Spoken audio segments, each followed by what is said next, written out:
ఓం హరి ఓం.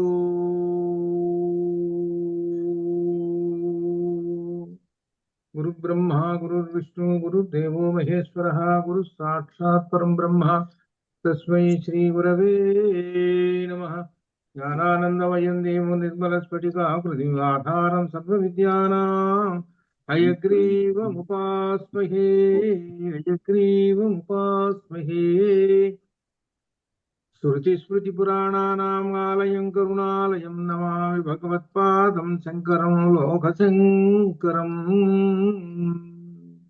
స్ఫురదిందు వికాసమందహాసా స్ఫురదిందీవరలోచనాభిరామాం అరవింద సమాన సుందరాస్యాం అరవిందాసన సుందరీం ఉపాసే. శారదా శారదాంభోజ వదనా వదనాంబుజే సర్వదా సర్వదా అస్మాకం సన్నిధిం క్రియాతు. సరస్వతీ నమస్తుభ్యం వరదే కామరూపిణి విద్యారంభం కరిష్యామి. సిద్ధిర్భవతు మే సదా సిద్ధిర్భవతు మే సదా. శుక్లాం బ్రహ్మ విచారసార పరమాం ఆద్యాం జగద్వ్యాపినీం వీణా పుస్తకధారిణీం అభయదాం జాడ్యాన్ధకారాపహాం హస్తే స్ఫాటికమాలికాం విదసతీం పద్మాసనే సంస్థితాం వందే తాం పరమేశ్వరీం బుద్ధిప్రదాం భగవతీ శారదాం. ఓం శ్రీ సరస్వత్యై నమః. ఓం ఋషిభ్యో నమః ఋషిభ్యో నమః ఋషిభ్యో నమః. సామవేదాంతర్గత ఛాందోగ్యములు విశేషమైనటువంటి ఈ అంశములకు వచ్చాం. ఇక్కడ సద్విద్య అనేటువంటి అంశములో మనకు చివరికి వచ్చేటువంటిది ఏమిటంటే తత్వమసికి వచ్చాం. ఇదంటే ఏమిటంటే మొత్తము మనకు ప్రధానమైనటువంటిది, అంటే ఉపనిషత్తులకు అన్నింటికీ ప్రధానమైనటువంటిది ఇది అర్థం తత్వమసి అనేటువంటిది. ఆ విషయానికి చెప్పటం కోసము ఎక్కడి నుంచి ప్రారంభించాడనంటే మృతికేత్యేవ సత్యం, అక్కడి నుంచి ప్రారంభించాడు. అంటే కుండ అక్కడ ఉపమానంగా చెప్పి దానికి మూలం ఏమిటి అని అంటే మట్టి అని ఈ విధంగా చెప్పుకుంటూ, అలానే ఇవన్నీ ఏమిటి అని అంటే త్రివృత్ కరణము. త్రివృత్ కరణం అంటే భూమి, నీళ్లు, అగ్ని, ఈ మూడు ప్రధానమైనటువంటివి. ఈ మూడు ఎలా ఉన్నాయో అంత సూర్యుడిలో కూడా ఎలా ఉన్నాయో కూడా చెప్పారు. ఈ మూటి వల్లనే మనకు ఈ ఆహారం అంతా వస్తున్నది అని చెప్పారు. ఆహారం తీసుకుంటున్నామంటే ఆహారం యొక్క సూక్ష్మాంశం మనసుకు వెళుతున్నది అన్నారు. మంచినీళ్లు తాగుతున్నాం అని అంటే దాని యొక్క సూక్ష్మాంశం ప్రాణానికి పోతున్నది అని అన్నారు. అట్లనే అన్నం తింటున్నాం, ఇట్లా ఈ విధంగా ఒక్కొక్క దాని ఒక్కొక్క అంశం. నెయ్యి తీసుకుంటున్నాం అంటే వాక్కుకి వెళ్ళిపోతున్నది అన్నారు, ఘృతం అనమాట అది. ఇట్లా ఈ విధంగా తేజస్సు అనమాట అది దానికి. సరే, ఈ విధంగా ఎందుకు చెప్పుకుంటూ వచ్చేటనంటే వీటన్నిటికీ మూలం ఏమిటో తెలుసునా మీకు? అసత్ అనేటువంటిది మూలము అని చెప్పారు. అది ఆ సత్ అనేటువంటిది ఇక్కడ తత్, అది సత్తే తత్, అది చెప్పడానికి తీసుకొస్తున్నాడు. ఆ దాన్ని చెప్పడానికి మధ్యలో ఎన్ని ఉపమానాలు చేసుకుంటూ ఈ విధంగా వరుసగా చెప్పుకుంటూ వస్తున్నాడు. ఇందులో ఇక్కడ ఒక విశేషం 291వ పేజీలో ఇక్కడ అదే చెబుతున్నాడు అనమాట. ఏంటంటే అస్య సౌమ్య పురుషస్య ప్రయతో వాంగ్మనసి సంపద్యతే. ఇక్కడ మనః ప్రాణే ప్రాణ తేజసి తేజ పరస్యాం దేవతాయాం. అంటే మరణిస్తున్నప్పుడు క్రమక్రమంగా దేనిలో లయం అయిపోతున్నాయో చెప్పాడు. లయం అయిపోతుంది, దానిలో లయం అయిపోతుంటాయి. దీనిలో వాకింద్రియము మనస్సులో లయం అయిపోతుంది, మనస్సు ఏమో ప్రాణంలో లయమైపోతుంది, ప్రాణం అగ్నిలో లయమైపోతుంది, అగ్ని ఏమో పరదేవతలో లయమైపోతుంది అని చెప్పారు. దీన్నే మనం ఏం చెప్పారంటే లయకారకం అనేటువంటి దాన్ని చెప్పారు. సృష్టి స్థితి లయాలు లయం ఎలా అవుతుంది అనేటువంటి చెప్పారు. అసలు సృష్టి అనేటువంటిది ఎలా జరుగుతుంది అని అంటే పరమాత్మ నుంచి వరుసగా వస్తున్నాయి అని తైత్తిరీయం చెప్పాడు. పైనుంచి వస్తుంటాయి. లయం అయ్యేటప్పుడు కింద నుంచి లయం అవుతుంటాయి. అంటే ఆకాశము, వాయువు, అగ్ని, నీళ్లు, భూమి. ఈ లయం అయ్యేటప్పుడు ఏమవుతుందంటే భూమి అంతా కూడా నీళ్లలో లయమైపోతుంది అన్నాడు. నీళ్ళేమో అగ్నిలో లయమైపోతాయి, అగ్ని వాయువులో లయమైపోతుంది, వాయువు ఆకాశంలో లయమైపోతుంది, ఆకాశము పరమాత్మలో లయమైపోతుంది అని చెప్పుకుంటూ వచ్చారు. ఈ లయమైపోయేటప్పుడు ఒక్కొక్కటి భూమి చివరికి ఒక సూక్ష్మాంశం అవుతుంది, ఒక అణువంత అవుతుంది. అణువంతం అయ్యి నీళ్లలో అయ్యి అది కూడా అణువంత, చివరికి అణువు ఆకాశం దాకా వచ్చేసరికి అణువే అయ్యేది. అణువులో ఇన్ని ఉన్నాయి. అణువులో ఆకాశము, అణువులో అనేటువంటి ఆకాశంలో వాయువు, అగ్ని, నీళ్లు, భూమి ఉన్నాయి. ఈ అణువు ఎక్కడ దేనికి వెళ్ళింది అంటే మళ్ళీ అసలు అణువులోకి వెళ్ళిపోయింది, పరమాత్మ అనే అణువులోకి వెళ్ళిపోయింది. ఇప్పుడు పరమాత్మ అనేటువంటి అణువులో సమస్తము ఉన్నాయి. అదే మనకు మంత్రపుష్పంలో అణువంతా ఉన్నాడు ఆ పరమాత్మ మన యొక్క హృదయ కోశంలో ఉన్నాడే. అది ఆయనలో సమస్తమైనటువంటివి అన్నీ ఉన్నాయి. పంచభూతాలు ఏమిటి, సమస్త జగత్తు మొత్తం ఉన్నది అణువులో, అది చెప్పాడు. అటువంటి అసత్ అనమాట ఆ అణువు అన్నాడే ఆ పరమాత్మ. ఆ పరమాత్మలో ఇవన్నీ లయమైపోతాయి. మళ్ళీ సృష్టి చేసేటప్పుడు అవన్నీ పైనుంచి కిందకు వస్తాయి, లయమయ్యేటప్పుడు కింద నుంచి పైకి పోతాయి. ఇదే మనకు లలిత రహస్య సహస్రనామాల్లో ఉన్మేష నిమిషోత్పన్న విపన్న భువనావళి అనేటువంటి నామంలో వచ్చింది, అక్కడ వచ్చింది అనమాట ఇది. అలానే ఇక్కడ మనకి ఉన్నటువంటి అంటే ఈ మనిషి వెళ్ళిపోయేటప్పుడు క్రమక్రమంగా దేనిలో లయమైపోతూ ఉంటుంటాడు అని చెప్పుకుంటూ వచ్చాడు. చివరికి పరాదేవతలో లయమైపోతాడు, అనగా సత్తులో లయమైపోతాడు అని చెప్పాడు. ఈ చెప్పిన దాకా ముందంతా ఏం చెప్పాడు, ఇదంతా కూడా ఈ సృష్టి అంతా ఎలా వచ్చాడు, వీడు ఈ మనిషి ఎలా వచ్చాడు, శుక్ల శోణితాల నుంచి వచ్చాడు, ఈ శుక్ల శోణితాలు ఎక్కడి నుంచి వచ్చాయి, శుక్లం పురుషుల్లో నుంచి, శోణితం స్త్రీలో నుంచి, కాబట్టి వీళ్ళు ఎలా జన్మించారు అనంటే పంచభూతాల నుంచి వచ్చారు. అన్నం తిన్నారు, అన్నం తింటే అన్నం యొక్క రసం, అన్నాత్రస క్రూఢ, ఆ రసము నుంచి వీటిలో ఒక శక్తి వీర్యము, అటు అంటే శుక్ల కణము, అటు ఎర్రనైనటువంటి శోణిత కణము, ఇవన్నీ ఏర్పడ్డాయి. ఇవి రెండింటినీ ఏం చెప్పారనంటే తత్వశాస్త్రం ప్రకారంగా ఏం చెప్పారనమాట, మొట్టమొదట శివశక్త్యాయుక్తో యది భవతి, అది శివశక్త్యాయుక్తో యది భవతి, అది అనమాట. అంటే తెలుపు అనేటువంటిదేమో శివుడు, ఎరుపు అనేటువంటిది ఏమో అమ్మవారు. అనగా అర్థం అమ్మవారు ఎప్పుడు చూసినా సర్వారుణ అని మనకు నామం ఉన్నది. తెలుపు ఎప్పుడు, శివుడు ఎప్పుడు చూసినా కానీ తెల్లగా ఉంటాడు, ఎక్కడ బొమ్మ వేసినా కానీ తెల్లంగా ఉంటాడు. ఈ మిగిలినటువంటి వాళ్ళకి రకరకాల రంగులు, ఇట్లా అనమాట. అంటే ఏమిటనమాట, సృష్టి రహస్యాలు చెబుతున్నాడు ఇదంతా అనమాట. అది చెప్పి చివరికి మూలం ఏమిటి అనేటువంటి దాన్ని అది కనుక్కోమని చెప్పాడు. అది అన్వేషణ. ఆ మూలం అనేటువంటిది ఏమిటంటే అన్వేషణ చేస్తే సత్తు అని అర్థం వచ్చింది. ఆ సత్తును గురించి ఇక్కడ చెప్తున్నాడు. ఆ సత్తునే మనం ఏం చెప్తాము, ఒక్కోసారి సగుణ రూపంలో పరాదేవత అని అంటాం, లేకపోతే ఇంకా సగుణ రూపంలో నారాయణుడు అని అంటాం, సగుణ రూపంలో. ఇలా ఈ విధంగా రూపాలలో మనం చెప్పుకుంటూ వస్తాం. సత్ అనేటువంటిది ఒకటే అది అనమాట. ఇది అని ఇక్కడి నుంచి ఇక ప్రారంభమవుతుంది. 292వ పేజీ, 92వ పేజీలో సాయేష అణిం ఏతదైత్యాం ఇదం సర్వం తత్ సత్యం స ఆత్మా. ఏం చెబుతున్నాడంటే ఉద్దాలకుడు తన కుమారుడైనటువంటి శ్వేతకేతువుతోటి అంటున్నాడు ఏమిటంటే, ఏది సత్ అనే ఈ అణుభావము సత్ అనేటువంటి చివరికి అణుభావము, అణువంతం ఉన్నది. మన శరీరంలో అణువంతం ఉన్నది సత్. అదే మనకు నిన్న చెప్పుకున్నటువంటి నారాయణ సూక్తంలో అదే వచ్చింది, అణువంతం ఉన్నాడు. ఈ మధ్యలో వితస్యాంతేనాభ్యాముపరి తిష్టతి, ఆ ధ్యాన పెట్టి కొలుచుకుంటే నాభి దగ్గర నుంచి ఎక్కడ పాయింట్ వస్తుంది అక్కడ దుఃఖపెట్టేసుకుంటే అక్కడ ఉన్నాడు, అణువంతం ఉన్నాడు అని వచ్చింది. అణువంతం ఉన్నటువంటి, అణుభావంతో ఉన్నటువంటి వాడు ఉన్నాడే ఆయన సర్వము ఈ సత్యే, ఈ సత్తే. ఆయనకి ఇంకొక పేరు ఏం చెప్పుకుంటామంటే ఆత్మ, ఇంకొక పేరు.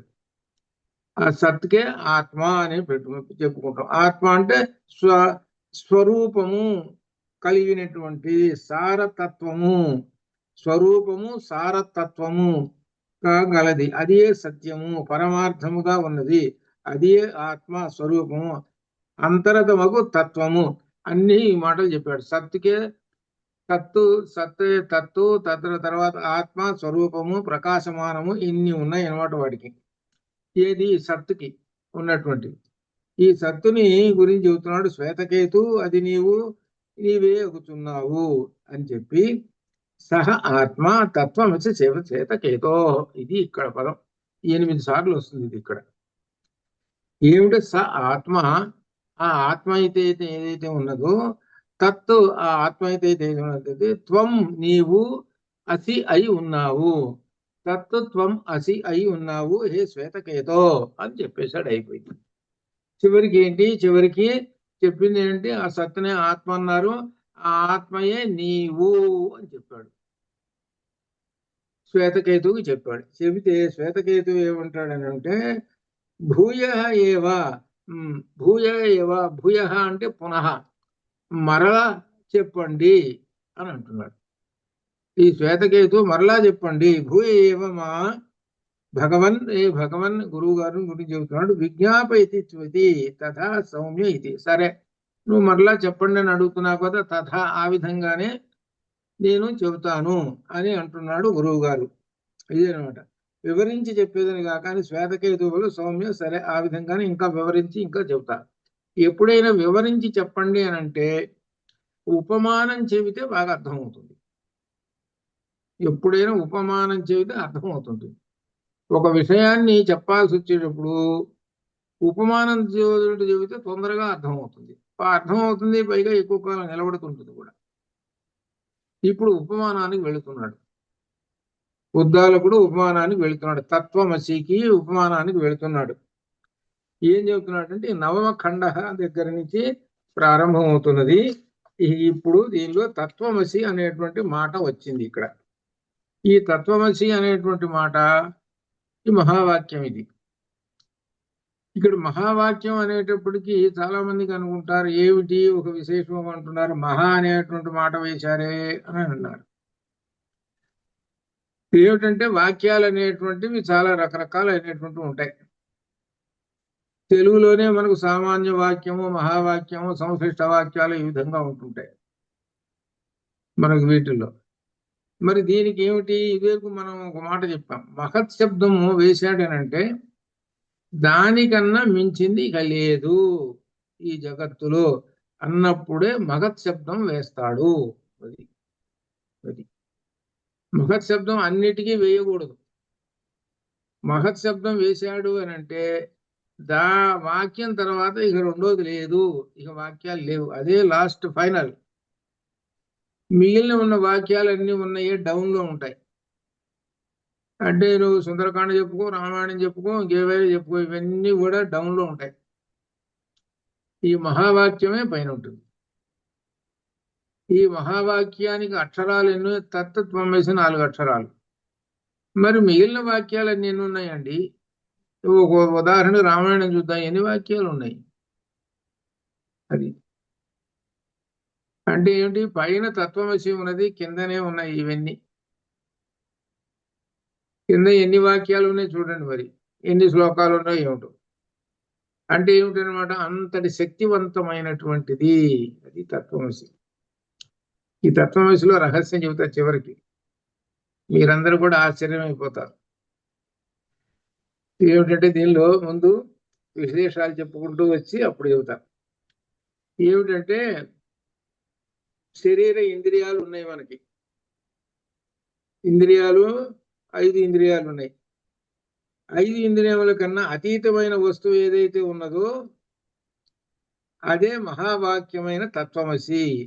ఆ తత్వమసిలో తత్తు, అది ఇంద్రియముల కన్నా అతీతమైనటువంటిది, మన శరీరము కన్నా అతీతమైనటువంటిది ఏదైతే ఉన్నదో అదే తత్తు. అదే తత్తునే సత్తు చెబుతున్నారు, అతీతమైనటువంటిది. తర్వాత క్రియాపదం ఒకటి వేశారు. దాని తత్వమసిలో అసి అనేది క్రియాపదం.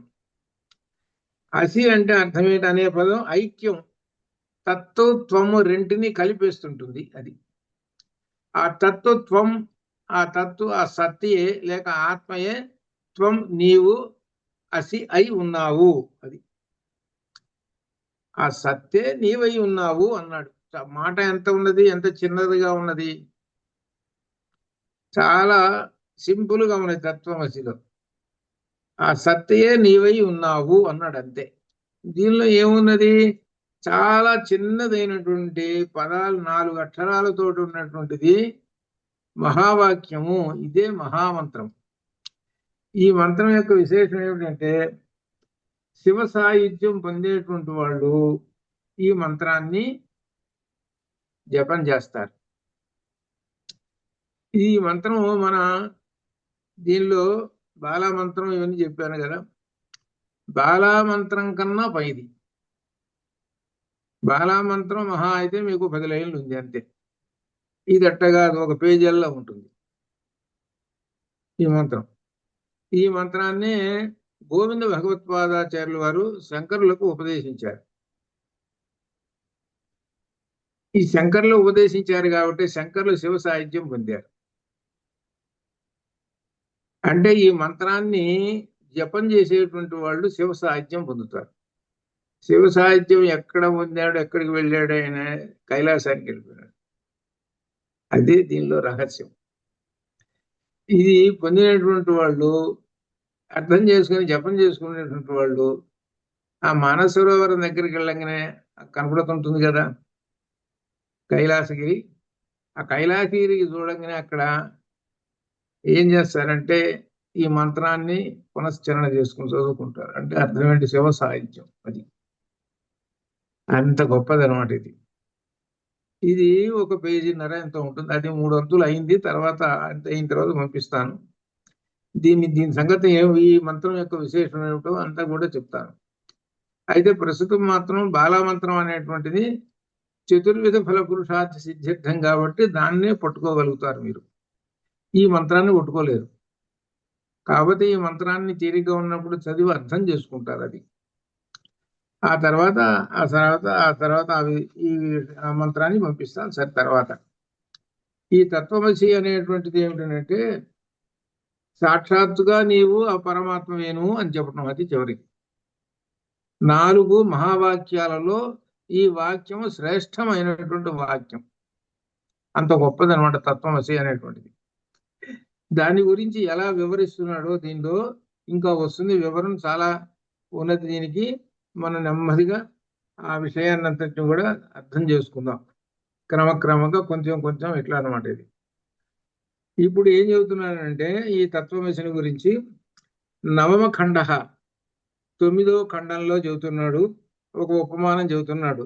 యథా సౌమ్య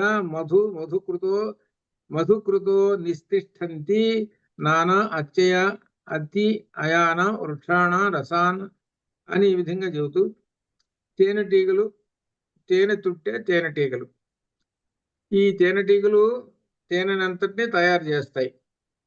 అందుకే పుష్పాల నుంచి ఆ తేనె తీసుకొచ్చి ఎక్కడి నుంచి, ఒక చోట నుంచా, పలు దిక్కుల నుంచి. అంటే ఎటువైపు ఎక్కడైతే పూలు దొరుకుతున్నాయో, ఎక్కడ తేనె దొరుకుతుందో అక్కడల్లా ఆ పూల మీద వాలి ఆ తేనెను తీసుకొచ్చి ఆ దిక్కులకు చెందిన ఆ చెట్ల ఉన్నటువంటి రసాలను తీసుకొచ్చి ఏం చేస్తాయి అనమాట, అక్కడ తేనె పెట్టేస్తాయి. అంటే అరలు ఉంటాయి కదా తేనె తొట్టిలో, అరలు నిండి ఉంటాయి, తేనెతోటి నిండి ఉంటాయి. అవి అవి ఆ పుష్పాల నుంచి తీసుకొస్తున్నాయి కదా, తీసుకొచ్చి పెట్టేస్తున్నాయి. ఇక్కడ ఏం చెబుతున్నాయి, ఇది మనకు కనపడుతున్నటువంటి ప్రకృతి, మనకు కనపడుతున్న ప్రకృతి. ఇది ఎందుకు చెబుతున్నారు ఇది అనేటువంటిది, ఇది ఒక విశేషం అర్థం కావడానికి చెబుతున్నాడు. ఏం చెబుతున్నాడు ఒక్క పేజీలో, తే తథా తత్ర నా వివేకం లభంతే అముష్యామహం. ఆ రసములు, ఆ తేనె యందు నేను ఈ చెట్టు యొక్క రసము అగుతున్నాను. ఇక్కడ విశేషం ఏమిటంటే లోపల తేనె ఉన్నది, దానిలో నేను ఈ చెట్టు యొక్క రసం అగుతున్నాను. ఏమిటా తేనె ప్రతిదీ అనుకుంటున్నదా? నేను ఫలానా చెట్టు నుంచి వచ్చిన తేనెని, నేను ఫలానా చెట్టు నుంచి వచ్చిన తేనెని అని అనుకుంటున్నదా? ఇది అని అనుకుంటా లేదు. అనే విధముగానే తేడాను తెలియవు, భేదం తెలియదు. ఆ తేనె అంటే అర్థం ఏంటి? ఇదిగో ఈ చెట్టు నుంచి వచ్చింది ఈ తేనె, ఈ చెట్టు నుంచి వచ్చింది ఈ తేనె అనేటువంటిది భేదం ఏమీ లేదు. అక్కడ భేదం అనేది పోయింది. ఎక్కడ పోయింది? అక్కడి నుంచి తీసుకొని రావటం వరకే ఈ చెట్టు ఈ చెట్టు. ఇప్పుడు ఎప్పుడైతే తీసుకొచ్చి దీనిలో పెట్టిందో భేదం కాస్త పోయింది. ఇప్పుడేంటి? ఒకటే రసము అన్నాడు, అంతే. మకరందము అన్నాడు. సముద్రంలో నదులన్నీ కలిసిపోయినాయి. నదులన్నీ కలిసిపోయిన తర్వాత ఏ నదో గుర్తు చెప్పండి? ఏ నది గుర్తు చెబుతాం? ఏ నది గుర్తు చెప్పలేము. అలానే ఈ తేనె కూడా ఏ చెట్టు నుంచి వచ్చింది? ఏం చెబుతాం? ఏం చెప్పలేం. అంత క్రితం వరకే ఈ నదులు విడివిడిగా ప్రవహిస్తూ ఉంటుంటే ఇది గంగా నది, యమునా నది అని చెబుతాం. కలిసిపోయిన తర్వాత ఏం చెప్పలేం. అలానే తేనె తుట్టిలో వచ్చి తేనె వచ్చి పెట్టింది కదా, ఇది ఏ చుట్టుదో ఏమిటో సంగతి తెలియదు. అంతే కదా, మరి తెలియదు అది. కాబట్టి ఓ బుద్ధిమంతుడా, ఇదే విధముగా సకల ప్రాణులు సత్తునందు విలీనమై, సత్తులందు విలీనమై అంటే ఏమిటో? విలీనమైపోయేటప్పుడు మొత్తం వెళ్ళిపోతాయి లోపలికి. సృష్టి జరిగేటప్పుడు మళ్ళీ బయటకు వస్తుంటాయి. సకల ప్రాణులు విలీనమై ఐక్యం ఎంది శక్తునందు సంపన్నమగుతున్నాయి. అది ఇప్పుడు తేనె తొట్టిని ఉపమానంగా చెప్పింది. అందుకు తేనె తొట్టిలో తేనె బాగా ఉంది, ఏ చెట్టుదో ఏవో తెలియదు. అలానే ఈ సత్తులో ఈ సకల ప్రాణులన్నీ విలీనమైపోయి ఉన్నాయి. ఈ విలీనమైపోయి ఉండేటప్పటికీ దీనిలో ఉండేటువంటి జంతువులు కానీ పక్షులు కానీ ఇవన్నీ కూడా వేటికి వింగడం చేసి చెప్పడం అనేటువంటిది లేదు. అన్ని లోపల విలీనమైపోయినాయి. అన్ని ప్రాణులు విలీనమైపోయినాయి, అన్ని సత్తులో విలీనమైపోయినాయి. అందుకనే మనకు తేనె తుట్టిని ఒక ఉపమానంగా చెప్పారు. అనగా అర్థం ఏమిటనమాట? సత్తులో అందరూ అంటే ఇప్పుడు మనం ఉన్నాం అనుకుందాం, మన ప్రాణం ఉన్నది, మనం ఉన్నాం. మనం ఎప్పటి నుంచి వస్తున్నామో చెప్పలేం. ఇప్పుడు ఎన్ని జన్మలు ఎత్తామో చెప్పలేం. 1000 జన్మలు ఎత్తామా, 1,000,000 జన్మలు ఎత్తామో చెప్పలేం. ఎక్కడి నుంచి వచ్చాం? సత్తులో నుంచి వచ్చాం. వచ్చి అనేక జన్మలు ఎత్తుతున్నాం. కింద నుంచి వస్తున్నామేమో జన్మల్లో, ప్రమోషన్స్ మీద వస్తున్నామేమో. ప్రమోషన్ మీద వస్తున్నాం కాబట్టి ఈ జన్మలో, మానవ జన్మలో అసలు ఆ సత్తును గురించే తెలుసుకుంటున్నాం. ఎక్కడి నుంచి వచ్చాడు ఆ సత్తు, ఎక్కడి నుంచి వచ్చాము, ఆ సత్తును గురించి తెలుసుకుంటున్నాం అని అంటే అర్థం ఏంటి? ఈ జన్మలో ప్రమోషను డబుల్ త్రిబుల్ ప్రమోషన్స్ అనమాట. అనగా అర్థం ఏమిటి? మానవ జన్మ నుంచి ఏమిటి ఇంకా ఉత్తమమైనటువంటి జన్మ, పరమాత్మ దగ్గరికి చేరేటువంటి జన్మలకు వెళ్ళిపోతున్నాం అని అర్థం. అది ఇది అసలు చదువుకోలేదు అనుకుంటాం రేపు. ఉపనిషత్తులు లేవు, ఇవి లేవు, ఏమి లేవు. శుభ్రంగా ఆఫీసు పోస్తున్నాం, 1వ తారీఖు అయిపోయింది. వీకెండ్స్ పోయి శుభ్రంగా హాయిగా ఖర్చు పెట్టుకొని శుభ్రంగా హాయిగా ఉన్నాం. కాలక్షేపం అంతా అయిపోతున్నది. అటువంటి వాళ్ళు కూడా చాలా అమెరికాలో చాలా మంది ఉన్నారు కదా. 4 డబ్బులు సంపాదించుకున్నారు, 2 ఇళ్ళు కొనుక్కున్నారు, సరే ఈ విధంగా ఉన్నారు. కానీ వాళ్ళకి ఇదిగో ఈ ఉపనిషత్తు, ఈ పరమాత్మ ఇదంతా ఏం లేదు. కాకపోతే ఏం చేస్తారంటే పిక్నిక్ వెళ్ళొచ్చినట్టుగా బ్రిడ్జి అటకి పోయి వెంకటేశ్వర స్వామిని చూసి, అది దట్ ఈజ్ ఒక పిక్నిక్. అది ఆ పిక్నిక్ వెళ్ళొచ్చినట్టుగా వెళ్ళి కాస్త ప్రసాదం తిని వెళ్ళొచ్చాము, మేము వెళ్ళొచ్చాము, చూసి వచ్చాము అని ఏదో ఒక పెద్ద పేరు తెచ్చుకున్న వాళ్ళలాగా అలా ఉంటుంటారు. ఎక్కువ మంది ఉన్నటువంటి విషయం అదే, నేను చూశాను కాబట్టి చెబుతున్నాను. అదేనమాట, అలా ఉంటారు వీళ్ళందరూ. ఏమిటనమాట? సామాన్యమైనటువంటి స్థితిలో ఉంటారు వీళ్ళు. అంటే ప్రమోషన్ మాత్రం వాళ్ళకి ఇంకా ఛానల్ రాలేదు, ప్రమోషన్ ఛానల్ రాలేదు. అంటే ఏమిటి? మనం ఈ జగత్తులో ఇలా తిరుగుతున్నామే, ఈ వీకెండ్ లో తిరుగుతున్నాం, బ్రిడ్జ్ వాటర్కి వచ్చి ఈ వెంకటేశ్వర స్వామిని చూస్తున్నాం, అక్కడికి పోతున్నాం, ఇక్కడ పోతున్నాం అని అనుకుంటున్నారే. ఏ రోజైనా అన్వేషణలో ఉన్నాడా వీడు? ఏమిటి ఈ పరమాత్మ ఏమిటి ఇది అనేటువంటిది ఉంటే ఒక్కసారి ప్రశ్న కనుక కలిగితే దీనికి సంబంధించి తెలుసుకుందాం అనేటువంటి ఉత్సాహం కలిగితే ఇదే ఇక్కడ ఆ పరమాత్మ ఏం చూపిస్తాడంటే, వీడికి కోరికున్నది నన్ను గురించి తెలుసుకోవాలని పట్టుబట్టాడు వీడు, కాబట్టి వీడికి దారి చూపించాలి అని చెప్పి గురువు గారిని చూపిస్తాడు. గురువు గారిని చూపించడానికి ఏదో సందర్భంలో ఈ ఫ్రెండో ఎవరో ఉంటుంటారు.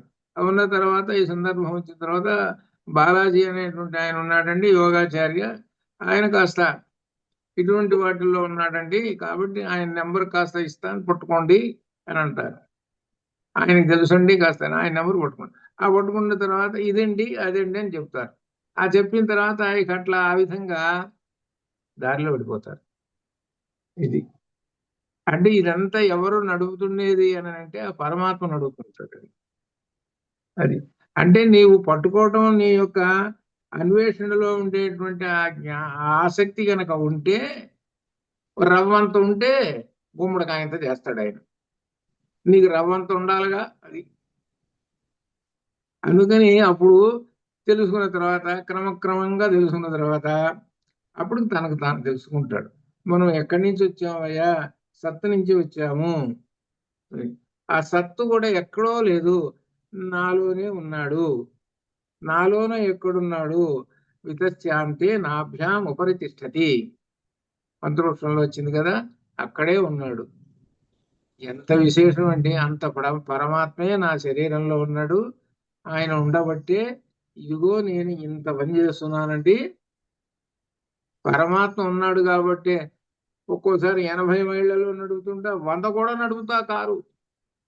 నా గొప్పతనం కాదు అప్పుడు అనుకుంటాడు.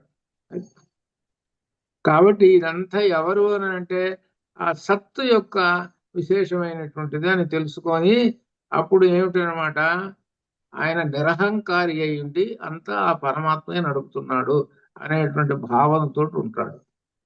అతనే పరమశాంతాన్ని పొందుతాడు చివరికి అటువంటి వాడు. అందుకనే తెలుసుకోవాలి అని అంటాడు. అది ఈ అన్వేషణ అనేటువంటిది మాత్రం ఇది ఏమిటని తెలుసుకోవాలి. ఆ తెలుసుకుంటేనే కదా నీకు ఎంతసేపటికి నాలుక ఉప్పు తగ్గింది, కారం తగ్గింది, చింతపండు తగ్గింది, దీని మీద దృష్టి ఉంటుంది. ఎవరైనా నోటు ఇచ్చాడనుకో డబ్బులు కాగితం, ఏమండి నలిగిందండి, ఇంకోటి అండి. వేటి మీద దృష్టి ఉంది నీకు? వాటి మీద ఎంత ఇంపార్టెన్స్ ఉంది అది చూస్తున్నావు. ఇహ ప్రపంచంలో ఎంతటి ఇంపార్టెన్స్ తోటి ఉన్నావు చూడు. ఆ ఇంపార్టెన్స్ ఆ ముఖ్యం నువ్వు ఇక్కడ చూపించావా అది అర్థం తెలుసుకోమంటున్నాడు. అది అట్లా అనమాట అని చెబుతూ ఇక్కడ ఎవరు అని అంటే ఆ సత్తు లేక తత్తు లేక ఆత్మ ఎవరు నీవే అయి ఉన్నావు హే శ్వేతకేతు అని చెప్పాడు. అని చెప్పి సకల ప్రాణులు కూడా అన్ని కూడా ఆ సత్తులోనే విలీనమైపోతున్నాయి అని చెప్పాడు. సకల ప్రాణులు అన్ని సత్తులోనే విలీనమైపోతున్నాయి. అటువంటి సత్తు నీ హృదయంలో ఉంది అని చెబుతూ ఇంకా విశేషాలు చెబుతున్నాడు. తర్వాత 3వ మంత్రంలో తాయిక వ్యాఘ్రోవా సింహోవా వృకోవా వరాహోవా కీటోవా పతంగోవా అనే విధంగా కొన్ని జంతువులు చెబుతున్నాడు. ఇది ఒక గొప్ప విశేషం. ఏంటంటే ప్రాణులు ఉన్నాయి చాలా. మనం చూస్తున్నాం కదా, ప్రాణులు పెద్ద పులి, సింహము, తోడేలు, వరాహము, కీటము, సునకము, ఈగలు, దోమలు, చిన్నవి ఈగలు, దోమలు చిన్నవి అనమాట. ఇవన్నీ అనేకమైనటువంటి ఏది ఏది అగుదురో అయి ఉందురో అంటే దేనికి దానికి, ఈగలకు ఈగలు, దోమలకు దోమలు, దేనికి దానికి అనమాట. మరలా తిరిగి వచ్చి అదే అగుతురు. అంటే ఏమిటనమాట, ఈగలు మళ్ళీ ఈగలుగా పడతాయి, దోమలు మళ్ళీ దోమలుగా పడతాయి. అలానే జంతువులు ఏ జంతువుకు ఆ జంతువు దేనికి దానికి కూడుతుంటాయి. ఏ విధంగా అంటే ఆ పరమాత్మలో లీనమైనటువంటి ఏవైతే ఉన్నాయో పరమాత్మలో లీనమైపోతాయని చెప్పారు కదా పైన. ఆ లీనమైపోయినటువంటివన్నీ కూడా దేనికి దానికి వర్గీకరణ వచ్చేస్తాయి. లోపల అన్ని కలిసిపోయి ఉంటాయి. కూరగాయల కొంపలో 10 10 రకాలైన కూరగాయలన్నీ వేసేది దీని కూరగాయలు కంపన్నాం. ఇప్పుడు విడగొట్టరా అని అంటే 10 విడివిడిగా కొట్టేసాం. పెట్టేసిన తర్వాత అప్పుడు పేర్లు చెబుతాడు. ఇది బీరకాయ, దోసకాయ అని చెబుతాడు. అంత క్రితం ఏం చెబుతావు కూరగాయలు అంటాడు. అలానే ఇప్పుడేం దేని విడగొట్టేసేసి పంపించేస్తాడు. ఈగలకి దోమలకి ఎట్లా మళ్ళీ సృష్టి వచ్చేటప్పుడు దేనికి దానికే. అలా అట్లనే మరి ఏమండి అలాగే అన్నారు కదా, మరి మనుషులు కూడా వస్తున్నారు కదా. అవును, మనుషులు కూడా వస్తున్నారు. మరి మనుషులు కూడా వస్తున్నారు కదా అని అంటే వాళ్ళ యొక్క ఇది కూడా అంతే. ఇవి ఎట్లయితే వస్తున్నారో వాళ్ళు కూడా అట్లా వస్తున్నారు. వీళ్ళందరూ ఎక్కడ ఉన్నారు అని అంటే ఆ పరమాత్మలో లీనమై ఉన్నారు. దీన్ని సగుణ రూపంలో ఏం చెబుతారు అని అంటే దీనికి ఒక కథ చెప్పాడు భాగవతంలో. ఏంటంటే భాగవతం చెప్పింది మార్కండేయుడు చిరంజీవి. అంటే అర్థం ఏమిటి? చిరంజీవి అంటే దానికి అర్థము ఈ సృష్టి అంతా లయమైపోయినా ఆయన మాత్రం చనిపోడు. అది అర్థం. సృష్టి మొత్తం లయమైపోయింది. లయమైపోతే మరి ఈయన మాత్రం చనిపోడు కదా. మరి ఏమిటి అని అంటే ఆ సృష్టితోటి పాటుగా ఈయన కూడా ఆ పరమాత్మ యొక్క గర్భం కడుపులోకి వెళ్ళాడు. వెళితే ఈయనకి లోపలికి వెళ్ళినట్టుగా ఈయనకి అనిపించటల్లా. బయట ఎట్లయితే ఉన్నాడో అట్టనే ఉన్నాడు లోపల ఉండి మొత్తం దేశాలన్నీ తిరుగుతున్నాడు. లోపల ఇక్కడ బయట ఎట్టయితే ఉన్నాయి దేశాలు మొత్తం లోపల అట్టనే ఉన్నాయి. బయట ఎట్టయితే జంతువులు ఉన్నాయి అట్టనే లోపల జంతువులు ఉన్నాయి. ఇప్పుడు చెబుతున్నాడుగా లోపల ఉన్నాయని అన్ని. ఆ లోపల ఎట్లా లోపల లోకం ఉంది, అంతా శుభ్రంగా అంతా తిరుగుతున్నాడు. అయిపోయింది. ఎంతకాలం అయితే లోపల ఉండాలో అంతకాలం ఉన్న తర్వాత మళ్ళీ సృష్టి చేయడం మొదలుపెట్టాడు పరమాత్మ. సృష్టి చేసేటప్పుడు యథావిధిగా మళ్ళీ ఈయన వచ్చేసాడు బయటికి. ఈ మార్కండేయుడు వచ్చేసాడు. అప్పుడు చెబుతాడు, భారతంలో కథలో చెబుతాడు అనమాట. ఈ సృష్టి అనేటువంటి దాని గురించి చెబుతాడు. ఇది ఇట్లా. అయితే మనం తెలుసుకోవాల్సింది ఏమిటనంటే ఈ సృష్టిలోకి మనం వెళ్ళిపోతాము. మనం వెళ్ళి బయటకు వచ్చేసేసాము. ఇప్పటికి వచ్చేసి ఎంతకాలం అయిందో తెలియదు, చాలా సంవత్సరాలైంది. కాబట్టి ఇప్పటిదాకా ఏం చేస్తున్నాము? అనేక చెప్పలేనన్ని శరీరాలు తీసుకుంటూ ఉన్నాము. ఎంతకాలం అని శరీరాలు తీసుకుంటాం? రెస్ట్ లేకుండా తీసుకుంటున్నాం. ఒక్కొక్క ఏమో మైనస్లో నుంచి వచ్చాము, మరి ఏమిటో మరి మనకు తెలియదు కదా. సరే, ఏదైనా తెలియదు కాబట్టి ఏదైనా ప్లస్లోకి వెళ్ళిపోవాలి. ఇప్పుడు మనం ప్లస్లోకి వెళ్ళిపోవాలంటే ఎక్కడి నుంచి వచ్చామో పట్టుకున్నాడు. ఇప్పుడు పట్టుకున్నాడు ఎక్కడి నుంచి? సత్తు నుంచి వచ్చాము. కాబట్టి ఆ సత్తును గురించి తెలుసుకుంటాను అని ఆ సత్తు దగ్గరికి ప్రయాణం కట్టాడు. సత్తు దగ్గర ప్రయాణం కట్టాడు అంటే అర్థం ఏంటి? సత్తులో లీనమైపోయినాడు అని అంటే మోక్షం పొందాడు అని అర్థం.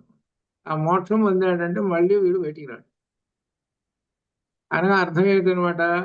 ఆత్మ పరమాత్మలో లీనమైపోయింది అనగా జీవుడు తన స్వస్వరూపం తెలుసుకొని ఆత్మ సాక్షాత్కారం పొంది మోక్షాన్ని పొందాడు అని చెప్పడం చివరికి.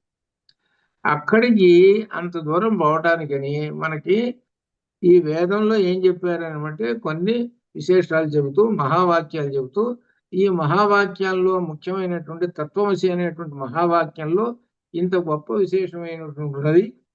కాబట్టి దీన్ని పట్టుకొని మీరు ఆ పరమాత్మ సాయుధ్యానికి చేరండి అని అన్నారు. అదే అనమాట ఇది. అది ఎందుకు గొప్ప విషయం అది చెప్పడానికి ఇన్ని ఉపమానాలు చెప్పుకుంటూ వస్తున్నారు అనమాట. ఆ పరమాత్మలోనే సమస్తమైనటువంటి ప్రాణులు ఉన్నాయి. వాళ్ళందరూ విలీనమైపోయినారు. మరలా వచ్చేటప్పుడు కూడా వాళ్ళు యథావిధిగా వాళ్ళు ఎలా ఉన్నారో అలానే వస్తున్నారు అని ఈ విధంగా మంత్రంలో చెప్పాడనమాట అని ఇక్కడ. కాబట్టి ఇక్కడ తెలుసుకోవాల్సింది ఏంటంటే పైన చెప్పిన ప్రాణుల కంటే ఇతరులైన ఎవరైతే సత్యే సత్యమనియో ఆత్మనియో నిశ్చయ జ్ఞానం కలిగి ఉందరో ఆ ప్రాణులు ఏ సత్తునందు ప్రవేశించి మరలా ప్రకటమవుతున్నవో ఏ నిరతిశయ సూక్ష్మము మరియు ఆత్మయుగ సత్తును ప్రవేశించి తిరిగి జన్మించుతున్నవి. ఇది తెలుసు. ఇది సత్యమని ఎప్పుడైతే తెలుసుకుంటారో చివరికి ఏంటనమాట మోక్షం పొందేదాకా ఆ సత్తులోకి వెళ్ళటం, మళ్ళీ రావటం, మళ్ళీ పోవటం, మళ్ళీ రావటం, మళ్ళీ పోవటం, ఇదిలోనే ఉంటాడు అని చెబుతున్నారు. కాబట్టి సత్తును గురించి తెలుసుకో అని ఈ విధంగా చెప్పాడు. చెప్పిన తర్వాత ఇంకా సాగిస్తూనే ఉన్నాడు ఈ సత్తును గురించి, ఈ తత్వమసిని గురించి. ఇంకా ఏమిటే సాయ ఏష అణిం ఏతదాత్మ్యామిదం ఇదం సర్వం తత్ సత్యం స ఆత్మా తత్వమసి శ్వేతకేతో ఇది భూయ ఏవ మా భగవాన్ విజ్ఞాపయత్వితి తథా సౌమ్యేతి హోవాచ. మరలా ఇదే మాట్లాడతాడు. ఈ విధంగా చెప్పాడు కదా తండ్రి, చెప్పాడు ఉద్దాలకుడు. లోపలికి పోయినటువంటి వాళ్ళన్నీ ప్రాణులు మరలా యథావిధిగా వస్తున్నాయి అని చెప్పాడు. అది చెప్పిన తర్వాత ఏ సత్ అనే అనుభావము, సత్ అనేటువంటి ఆ పరమాత్మలోకి వెళ్ళిపోతుంటాయి. అనుభావం సూక్ష్మంగా ఉంటుంది. అది ఈ సర్వము ఈ సత్యే ఆత్మ అని ఈ విధంగా అంత క్రితం ఏదైతే చెప్పాడో అదే మరలా రిపీట్ చేస్తాడు, అదే మంత్రాన్ని. అదే సత్యము, అదే ఆత్మ అంటే ఆ సత్యము ఆత్మ ఇన్ని పేర్లు చెబుతున్నాడు. కాబట్టి ఆ సత్య ఎవరు? నీవేను అని చెబుతున్నాడు. అనగా సత్య యొక్క గొప్ప విశేషం చెప్పాడు ఇక్కడ. సమస్తమైనటువంటి ప్రాణికోటి అంటే చరాచర జగత్తు, ఈ చరాచర జగత్తు అంతా సత్తులో విలీనమైపోతుంటుంది. అటువంటి సత్యే నీవు అని చెబుతున్నాడు. ఆ సత్తి ఎంత అయితే ఉన్నదో, ఎంతటి శక్తివంతమైనదో శక్తి ఆ సత్తు, అటువంటి సత్తే నీలో ఉన్నది. ఆ సత్తే ఉన్నది అన్న అర్థమే. ఆ సత్తు వేరు, ఈ సత్తు వేరు అని అనుకోకు. ఆ సత్తు వేరు, ఈ సత్తు వేరు అనేటువంటిది మాత్రం అనుకోవాకు. అందుకనే ఏం చెప్పాడనంటే తేనె రసం చెప్పాడు. నేను ఆ చెట్టు నుంచి వచ్చాను అని తేనె అనుకోవటం లేదు. నేను ఈ చెట్టు నుంచి వచ్చాను అని తేనె అనుకోవటం లేదు. ఏమనుకుంటున్నది? ఒక్కటే వృక్షం నుంచి వచ్చాను అనేటువంటిది అనుభవం. అది అంటే సత్ అనేటువంటిది ఒకటే. ఆ సత్ అనేటువంటి ఒక్కటే ఉన్నది. ఆ ఒక్కటినే నేను, అదే తత్వము అసి దానిలో చెప్పేటువంటిది. ఇంకా ఉదాహరణలు చెబుతున్నాడు. పూజనీయులకు తమరు నన్ను ఉద్దేశం మరలా చెప్పండి అని శ్వేతకేతు మళ్ళీ అడుగుతున్నాడు. అంటే ఇప్పుడు ఒక ఉపమానం చెప్పాడు. ఏ ఉపమానం? తేనె తుట్టే ఒకటి, అలానే ఈ ప్రాణులన్నీ లోపలికి పోతున్నాయి అని చెప్పాడు. ఇవన్నీ చెప్పిన తర్వాత ఇంకా చెప్పండి అని అంటున్నాడు. ఇంకా చెప్పండి ఈ తత్వమసిని గురించి, మరలా మాకు చెప్పండి, ఇంకా వివరించి ఇంకా చెప్పండి అని అంటున్నాడు ఉద్దాలకుడిని శ్వేతకేతువు అని అర్థం. అని అంటే ఇంకా సరే అలానే చెబుతానయ్యా అని మొదలు పెట్టేశాడు. ఆ మొదలు పెట్టేసేసి ఇంకా ఆ తర్వాత పేజీలో 296వ పేజీలో కూడా పూర్వవాహినులకు నదులు తూర్పు వైపు పశ్చిమ వైపు, నదీనా సాగరోగతి.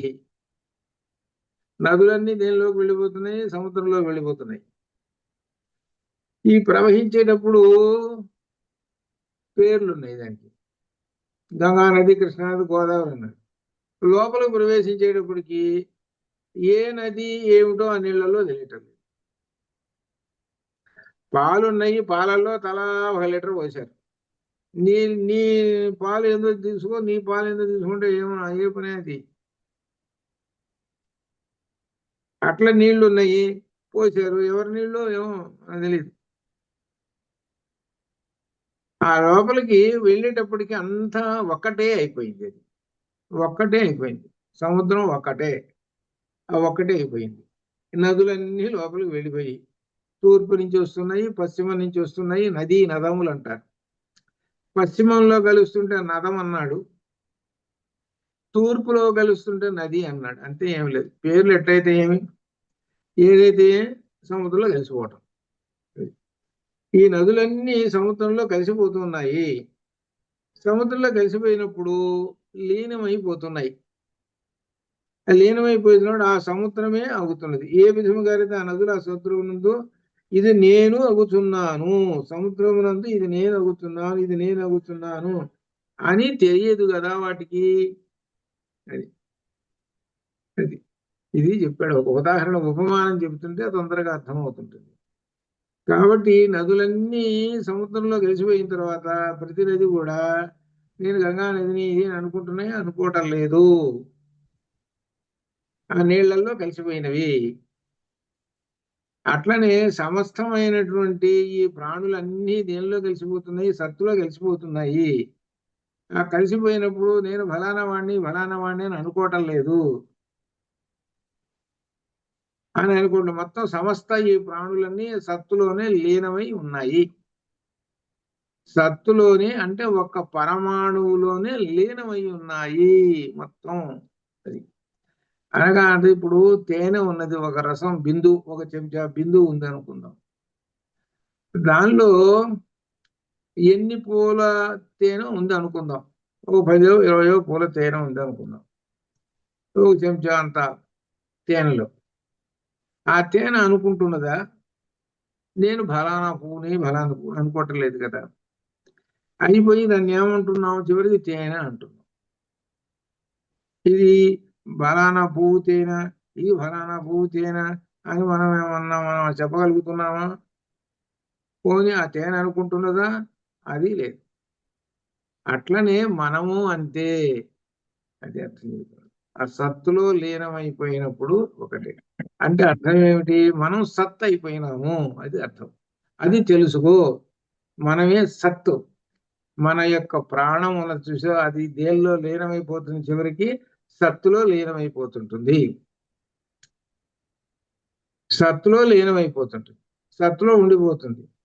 ఎన్ని ప్రాణులు ఉన్నాయో, ఎన్ని ప్రాణాలు ఉన్నాయో చెప్పలేము. ఎన్ని నదులు ఉన్నాయో సముద్రంలో చెప్పలేము.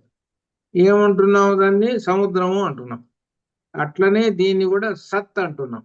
అది కాబట్టి ఆ సత్తు మనలో ఉన్నది, సత్తు అనేటువంటిది. నదీనాం సాగరోగతి, అట్లా ఆ విధంగా అనమాట. ఆ విషయాన్ని ఇక్కడ మరలా దాని కింద వివరణ ఇస్తున్నాడు. సౌమ్య, ఇదే విధంగా సకల ప్రాణులు సత్తు నుండి ఆవిర్భవించి సత్తు నుండి ఆవిర్భవిస్తున్నాము అని తెలియరు. సత్తు నుంచి అందరూ వస్తున్నారు. మనం ఎక్కడి నుంచి వచ్చాము, సత్తు నుంచి వచ్చాం. కానీ సత్తు నుంచి వచ్చాము అనేటువంటి విషయం తెలియటం లేదు మనకి. అది అందుకని ఇప్పుడు దాకా చెప్పుకుంటున్న సబ్జెక్ట్ అంతా, ఇన్ని పేజీలన్నీ కూడా సత్తు నుండి వచ్చాము మనము. సత్తు నుంచి పంచభూతాలు వచ్చాయి. పంచభూతాల్లో చివరిది భూమి. ఆ భూమి నుంచి అన్నాతరస రసాత్పురుష వచ్చాము. ఆ వచ్చి ఆ తర్వాత మనం ఇదిగో జన్మించాము. ఈ జన్మించినప్పుడు ఈ విధంగా ఉన్నాం. ఈ ఉన్నప్పుడు ఏంటనమాట, ఆ సత్ అనేటువంటి ఆయన పైనుంచి కింద దాకా మనం జన్మించేదాకా, మనం ప్రాణం తీసుకొని మనం మనిషి అయ్యేదాకా దానిలోనే ఉన్నాడు. మళ్ళీ ఏం చేస్తున్నాడు ఆయన, మళ్ళీ తీసుకొని పోతున్నాడు. ఆయనే మొత్తం ఈ శరీరాలను పొందుతూ ఉన్నాడు. ఆయనే ఈ సత్తే ఈ శరీరం పొందుతూ ఉన్నాడు. శరీరం పొంది ఎంతకాలం అయితే వీడి కర్మలు అయితే ఉన్నాయో అంతకాలం జీవిస్తున్నాడు. జీవించిన తర్వాత మళ్ళీ వెళ్ళిపోతున్నాడు. వెళ్ళిపోయి ఇంకో దానిలోకి వెళ్ళిపోతున్నాడు. ఈయన వాడు వెళ్ళేది, ఈ సత్తే వెళ్ళిపోతున్నాడు. నీవు కర్మలను బట్టి, నువ్వు ఎప్పుడు చూసినా సరే కర్మలు ఏవైతే ఉన్నాయో, అనుభవించేటువంటి కర్మలు అవి పొందుతూ ఉన్నావు అనుకో, అప్పటిదాకా ఈ సత్ ఏం చేస్తుంటాడు, రకరకములైనటువంటి శరీరాలు తీసుకుంటూ నీ యొక్క కర్మఫలం ఏదైతే సంపాదించావో అది. అందుకని నువ్వు సత్ అనేటువంటిది తెలుసుకుంటే అప్పుడు కర్మఫలాలు సంపాదించుకోవడంలో తేడా పడతావు అప్పుడు. ఎందుకంటే కర్మఫలాన్ని నేను కనుక సంపాదించుకుంటే మళ్ళీ పుడతాను, అది అనుభవించడం కోసం. కాబట్టి నాకు కర్మఫలాలు అక్కర్లేదు. నాకు కర్మఫలాలు అక్కర్లేదు అస్సలు. నేను పుట్టుకొని కూడా ముట్టుకోను. కానీ ఏంటి, ధర్మం ఏం చెప్పింది వేదం, విహిత కర్మలు చెప్పాడు. ఇగో కర్మలు చేయవయ్యా అని అన్నాడు. అది ధర్మం. యజ్ఞ యాగాది క్రతువులు చెయ్యి, అవి చెయ్యి, ఇవి చెయ్యి అని అన్నారు. అవన్నీ చేస్తాను. కానీ ఇవన్నీ చేయడానికి నేను నిమిత్త మాత్రం నేను. అందుకని ఏం చెప్పాడు, కర్మణ్యవాధికారస్తే మా ఫలేషు కదాచన మా కర్మఫల హేతుర్భు మాతే సంగోస్త్వ కర్మణి అని చెప్పాడు. నీవు ఉండి ఈ విధంగా చేస్తున్నావు అంటే ఎవరు చేస్తున్నారు అంటే నీలో ఉన్న సత్తు చేస్తున్నాడు అనే భావంతో చేయాలి. నాలో ఉన్న సత్తు చేస్తున్నాడు కాబట్టి ఈ ఫలం కూడా ఎవరికి చెందుతుంది, సత్తుకే వెళ్ళిపోతుంటుంది అనే భావంతో కర్మలు చేయము. అప్పుడే నీకు ప్రమోషన్స్. లేదా ఎప్పుడు చూసినా ఇదే పని, నీ పని. అంటే ఏమిటనమాట, మనము నిత్య జీవితంలో సత్తు అనే దాన్ని మర్చిపోకుండా ఉండాలి. నేను అనేటువంటి దానిని వదిలేసేస్తే అప్పుడు సత్తును పట్టుకుంటాం. ఈ దేహం అనేటువంటి నేను అన్నది దానితోటి నేను నేను నా యొక్క పరాక్రమం, నా యొక్క శక్తి, నాకంత ఇంత అనేటువంటి చెప్పుకుంటున్నావే, అదంతా ఏమిటనమాట? నీ యొక్క అజ్ఞానము, దాన్ని అహంకారము అని అన్నారు. నేను అనేటువంటి దాన్ని తీసేసి, నేను అనేటువంటి దానికి ఎవరికి చెప్పుకోవాలంటే పరమాత్మకి చెప్పుకోవాలి. అహమేవా, గీతలో అహమేవా అని ఆయనకు వచ్చింది. నేను ఆయన ఏమన్నాడు? నన్ను ఉపాసించండి, ఉపాసిస్తే మీకు అని చెప్పాడు పరమాత్మకి. ఆ పరమాత్మయే సత్వం. అట్లా అనమాట. ఇది తెలుసుకోండి అని చెబుతున్నాడు. ఆ పరమాత్మ ఎక్కడో లేడు, అభేదము. ఆ పరమాత్మకి నీ శరీరంలో ఉన్నటువంటి ఆ పరమాత్మ ఇద్దరు ఒకటే, పరమాణు అంతా ఉన్నాడు, ఒకటే అని చెబుతున్నాడు. కాబట్టి ఈ శరీరము దైవస్వరూపమైనటువంటి శరీరం. అందుకని ఈ శరీరానికి ఏం చెప్పారనంటే, దైవస్వరూపం అని చెప్పడానికి ముఖాన్ని బొట్టు పెట్టుకుంటాయా అన్నారు. నీ ఇష్టం, ఏదో బొట్టు పెట్టుకుంటావు, పుండ్రాలు పెట్టుకుంటావు, అవి పెట్టుకుంటావు, కుంకుమ బొట్టు ఏదో ఒకటి బొట్టు పెట్టుకో అని చెప్పాడు. అంటే ఏంటి? ఈ శరీరం అనేటువంటి భగవత్ స్వరూపం అని తెలియడానికి ఒక గుర్తు, చక్రం. అది ఒక చక్రం అనమాట మనకు గుర్తు. మిగిలినటువంటి వాళ్ళందరికీ ఇవి ఉండవు. వాళ్ళకి ఇంత ఆధ్యాత్మిక చింతన లేనటువంటి వాళ్ళు ఏం చేస్తారు? మామూలుగానే కాలం గడుపుకుంటూ పోతుంటుంటారు. వాళ్ళు అనేక దీన్ని పొందుతూ ఉంటుంటారు అట్లా. అందుకని మనకు తెలిసినటువంటి వాళ్ళు ఏం చేయాలంటే, ఆత్మతత్వము తెలుసుకున్నటువంటి వాడు, ఇదిగో పరమాత్మ తత్వం తెలుసుకున్నటువంటి వాడు యొక్క కర్మలలో, అన్నిటి కర్మలలోనూ ఆ పరమాత్మను దర్శనం చేసుకుంటూ ఉంటుంటాడు. మనస్సు ఇక్కడి నుంచి ఏమని అనిపిస్తుంటుందంటే, సాక్షాత్తు ఆ కైలాసగిరిని చూసి ఆ పరమాత్మను చూడాలి అనేటువంటి భావం ఇక్కడ పెట్టుకున్నాడు. అక్కడికి వెళ్ళాడు. ఇక్కడే ఉంది భావన.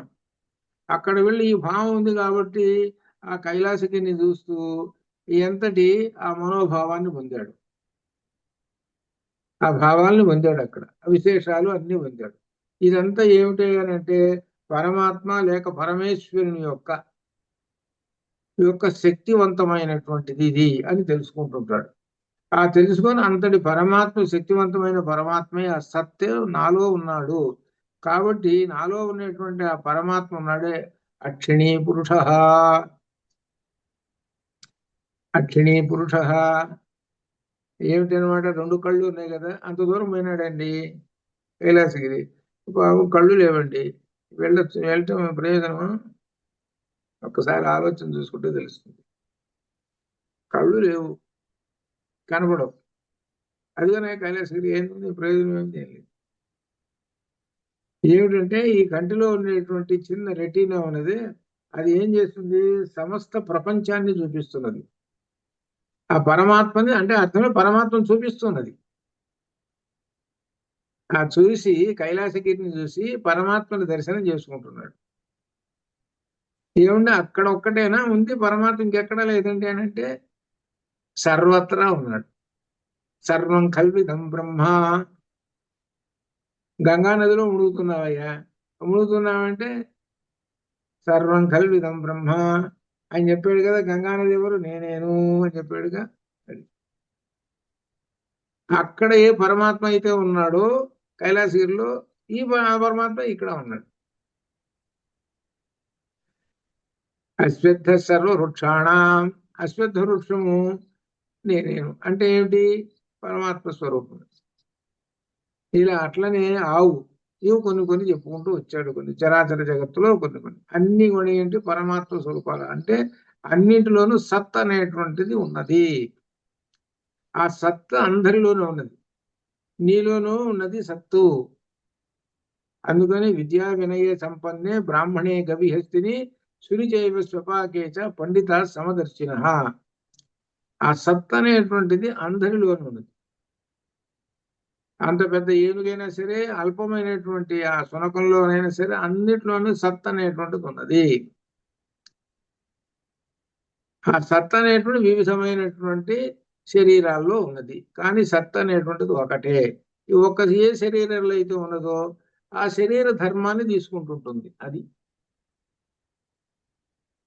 సింహంలో ఉన్నాడు, మృగేంద్రాణం మృగేంద్రోహం అని చెప్పాడు. సింహం యొక్క ధర్మం ఏదో, సింహం యొక్క ధర్మం ఏదో అదే తీసుకుంటుంది. శునకం యొక్క ధర్మం ఏదో దానికి అదే తీసుకుంటుంది.